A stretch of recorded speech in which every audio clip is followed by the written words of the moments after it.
Hi, Raymond. My name is Neil. I'm with Dorkaholics, where we believe everyone's a dork, and it's our job to bring that dork out into the world. Very cool. Nice to meet you, Neil. So, I wanted to first ask you about not all revival shows like Quantum Leap get a positive reception, but I think myself and other fans have been very receptive to the series. What is it about the fandom or the show itself that you think really just works? Thank you for watching and for saying that it's working.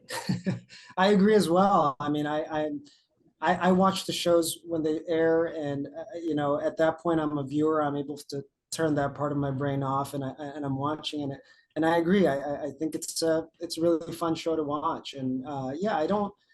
I think people's knee-jerk reactions to any sort of revival is why mess with something that was already perfect. And perhaps there was just more story to tell with Quantum Leap, and so there had to be a continuation. And I think for the most part, fans of the original were receptive to it, and of course there are those that weren't. But I think us really leaning in on the fact that it is a new show, and we have a whole world that exists in headquarters to find out the inner workings of the quantum accelerator, to really go deeper into the mythology in the first season, I think was really fun.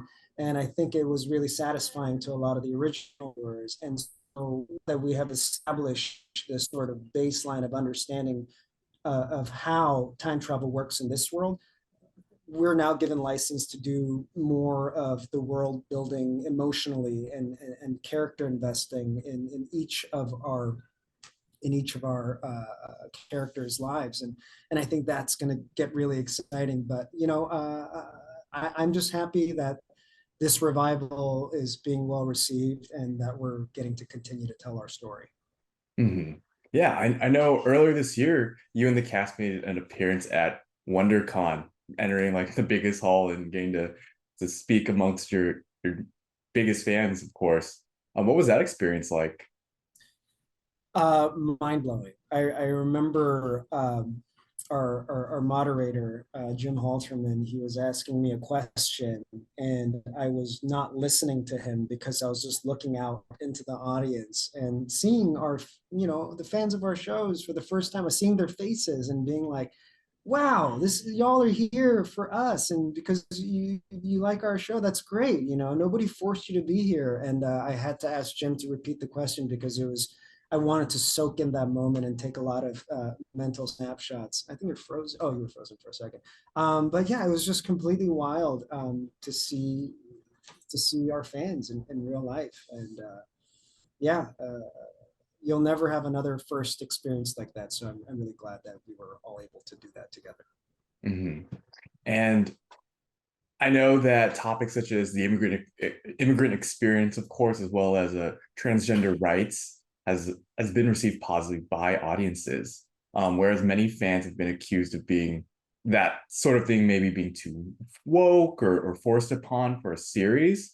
What is it about Quantum Leap and Quantum Leap fans that you think that it just makes sense to tell these kinds of stories? you know, I think fans of Quantum Leap, the original and our series, there's a discerning quality to them that I've come to realize, where it's not rabid, right? Their energy isn't like, oh my god. It's more of just like, wow, that really touched me. I never thought of it that way. Oh, that's really interesting that you've decided to show that person's perspective on this. And to me, that is indicative of the kind of storytelling that we're allowed to do. You know, I think already accepting somebody like myself to come into their homes week in and week out to help usher in this new story, trusting that already requires something of an audience to do, right? Whether it's playing on them consciously or subconsciously.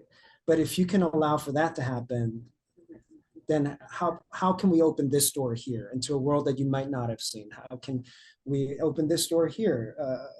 Dealing with transgender rights here, and oh, you're okay with that. And then slowly we begin to open the doors of possibilities and to just grow the basket of empathy, right? And to really show the human experience in its whole. I think that's what our show can do really well. And I love that our writers and our creative team is continuing to want to invest in stories that are not told as often. No, I really agree with that, Raymond. Thank you so much for your time today. Looking forward to Quantum Leap Season 2. Thank you. Thank you for your time, Neil.